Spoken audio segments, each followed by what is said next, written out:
पिछले 10 सालों में सरकार की नीतियों के कारण गरीब और गरीब हुआ और अमीर हुआ है। यानी गरीबों और अमीरों के बीच फासला बढ़ गया है। सारे देश की संपत्ति को चंद अमीरों के हाथ में दे दिया गया है। ये हमारे संविधान की मंशा और समतावादी समाज के लक्ष्य के खिलाफ है।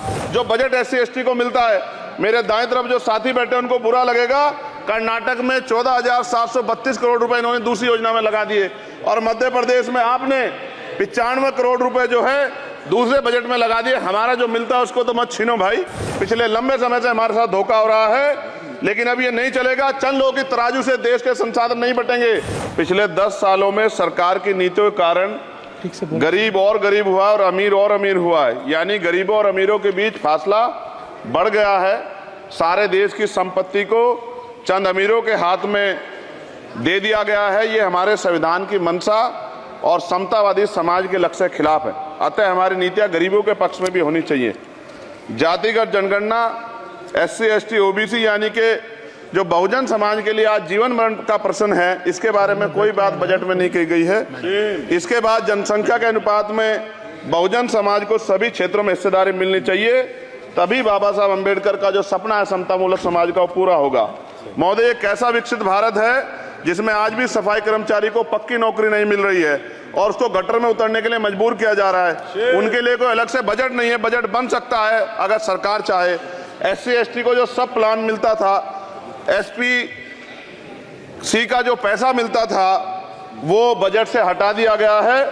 साथ साथ देश के स्तर पे आशा, आंगनबाड़ी, भोजन माता, ग्राम सेवक, PRD जवान, होमगार्डों के मानदेय में बढ़ोतरी नहीं हुई है।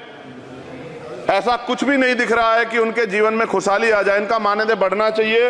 विधवा, वृद्धा, विकलांग पेंशन प्रत्येक महीने 500 रुपए से बढ़ाकर 5,000 रुपए की जानी चाहिए, क्योंकि महंगाई बढ़ रही है। देश में प्रधानमंत्री जन कल्याण योजना के तहत SC ST OBC और मुस्लिम को कितने घर दिए गए, इसका कोई आंकड़ा सरकार के पास नहीं है। देश में इसी तरह SC ST OBC के लिए कितने परिवारों को शौचालय की व्यवस्था कराई गई। आज भी सिद्धार्थनगर जैसे जिले और तमाम जिले जो है वहाँ शौचालय की व्यवस्था नहीं है। इस पर ध्यान देना चाहिए। देश भर में SC ST OBC के जो रिक्त पद पड़े हुए हैं, बैकलॉग भरना चाहिए। सरकार ने कुछ नहीं कहा। ये कैसी विश्व की 5वीं अर्थव्यवस्था है जिसमें आज भी SC ST पे अत्याचार हो रहा है, महिलाओं के साथ रेप हत्या हो रही है। NCRB का डाटा पढ़ेंगे तो खून के आंसू रोने पड़ेंगे। युवा बेरोजगार है, सड़कों पे 80 करोड़ लोगों को 5 किलो राशन में जीवन यापन करना पड़ रहा है। जो बजट SC ST को मिलता है, मेरे दाएं तरफ जो साथी बैठे उनको बुरा लगेगा। कर्नाटक में 14,732 करोड़ रुपए इन्होंने दूसरी योजना में लगा दिए और मध्य प्रदेश में आपने 95 करोड़ रुपए जो है दूसरे बजट में लगा दिए। हमारा जो मिलता है उसको तो मत छीनो भाई। MSP की लीगल गारंटी कोई बात नहीं हुई है। किसानों को जो 6,000 रुपए मिलते हैं उसको बढ़ा के 12,000 रुपए करना चाहिए और फसल बीमा जो है उसका सारा प्रीमियम सरकार भरे, किसानों पर बोझ ना लगे। रिजर्वेशन प्रमोशन में लागू नहीं किया गया, पुरानी पेंशन को बहाल नहीं किया गया, इस पर चर्चा नहीं हुई। देश में मनरेगा समेत न्यूनतम मजदूरी की दर 700 रुपए होनी चाहिए। समान काम समान वेतन पॉलिसी लागू होनी चाहिए। जो रसोई की चिंता करते हुए 500 रुपए प्रति सिलेंडर से ज्यादा के दाम नहीं होने चाहिए, जो महिलाओं को राहत मिल सके। बिजली के दामों में भी कमी होनी चाहिए। बेरोजगार युवाओं को 5,000 रुपए भत्ता मिलना चाहिए, जो बेरोजगार युवा जो है अपनी पढ़ाई या अपना खर्चा उठा सके। मैं अपने क्षेत्र के विषय में महोदय आपसे कहना चाहता हूं कि पश्चिम यूपी में नगीना में एक एम्स बनना चाहिए, एक IIT बननी चाहिए, एक IIM बनना चाहिए। नगीना लोकसभा में उद्योग धंधे लगने चाहिए। नगीना की कताई मिल जो है उसको पुनः शुरू कराना चाहिए। RRTC जो योजना है सरकार की, उसको मेरठ से आगे बढ़ाकर मुजफ्फरनगर, सहारनपुर से नजीबाबाद नगीना होते हुए उसको नगीना तक ले जाना चाहिए। साथ साथ नजीबाबाद से मुंबई के लिए एक ट्रेन चलनी चाहिए और नगीना, श्योरा, किरतपुर में रेलवे के ओवरब्रिज बनने चाहिए। सभापति महोदय, सामाजिक न्याय मंत्रालय को 13,000 करोड़ रुपए दिए गए और जनजाति कार्य मंत्रालय को 13,000 करोड़ रुपए दिए, कुल 26,000 करोड़ रुपए।